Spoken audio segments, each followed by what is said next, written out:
Mabilis bang malobat ang cellphone nyo? So, ang isang paraan po para mabawasan ang mabilis na pag-consume ng battery ng ating mga cellphone ay yung pag-enable po ng dark mode ng cellphone natin. Yes po, kapag naka-dark mode po kasi ang mga cellphone natin, mas nakakasave po tayo ng battery.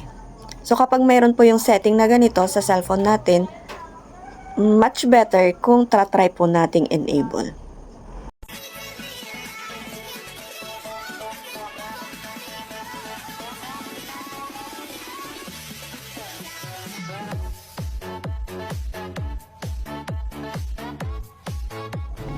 Punta lang po tayo sa setting, tapos dito po sa display and brightness.